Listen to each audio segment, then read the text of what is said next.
What is up, guys? Killerkev, and today back with a brand new episode of 5 new console mods to hit the Bethesda.net website. This is going to be episode 9 within my series for Fallout 4, but without further ado, guys, let's just jump straight into the video. And for our first spot in this video is going to be the corpse decoration. The decorations are all of white skeletons that can be implemented within your settlement. They are crafted in the workshop under the Raiders category. They come with a bunch of different outfits and a few other different things that have been added, such as heads and skeletons with different clothing as well. Pretty cool. If you want to go for after a nuke explosion, then you can scatter these skeletons around. They obviously do come with a few different heads as well, so if you're creative, then this is pretty cool mod. You can add so many different things, and obviously as well some skeletons, such as the skeleton in the vault, so you can be scattered around your settlement for a little bit more of a realistic feel to what has happened within the game. For our second spot in this video is going to need the Automatron DLC to do with the game, and this one allows Mr. Handy to have plasma guns strapped to him. If you want to make Mr. Handy the possibly one of the most vanilla based OP followers within the game, then this is going to be the mod for you. Adds 3 new plasma guns for Mr. Handy attached to his thruster arms, the plasma pistol, rifle and flamethrower. These recipes are based on the plasma gun barrel parts as seen in the wiki. They are fairly balanced, and that is fairly within the crafting requirements and within the damage as well. There are no right arm versions, as the mod author couldn't get those to work, but it is in the vanilla based game to be on the left. Pretty cool. And as I said before, if you want to make Mr. Handy an absolute OP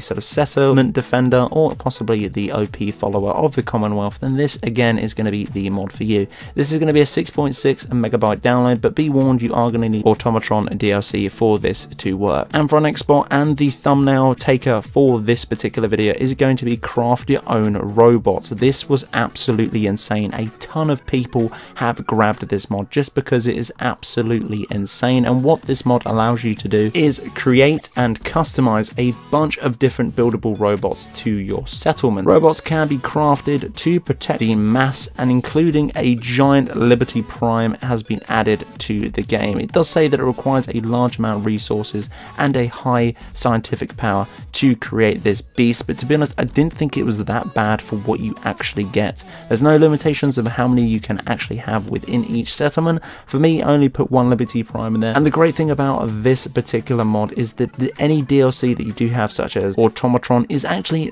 unnecessary to do with this. Also, robots can be manufactured and cannot be repaired and remodeled with Automatron. Pretty cool mod. Anyone that wants a new hybrid to add it into their settlement, such as a OP clan of robots with Liberty Primes and other vanilla based robots within Fallout, then this definitely is going to be a mod for you. I really did enjoy this one, and for an incredibly low download size of 35.6 KB is definitely worth a steal. This is absolutely awesome, this mod. Now for the penultimate spot in this video, I don't know about you guys, but for me, Dogmeat was always an issue to do with the vanilla based game. Dogmeat was an absolute pain in the arse.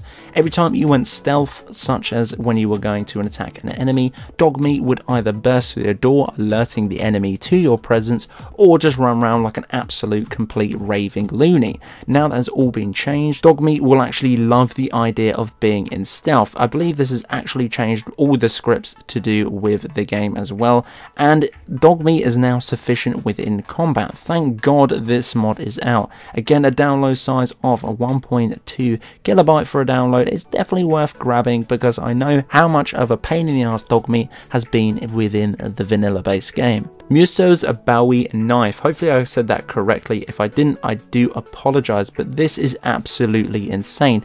Did you ever feel like the vanilla based knives weren't big enough? Well, have no fear, this one has been added into the game. This is an absolute savage of a knife. It looks really goddamn beautiful within game too, and it comes with a bunch of other different modifications that you can have on the knife.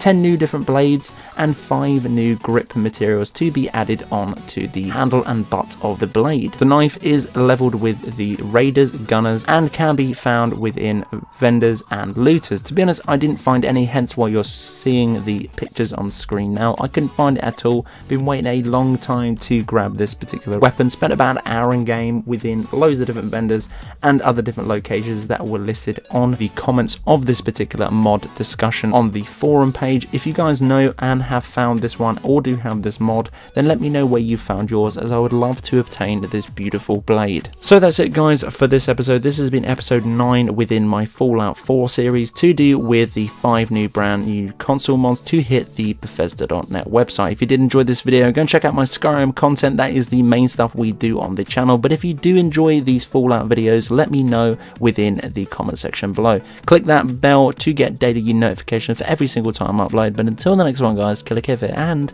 Killerkev out.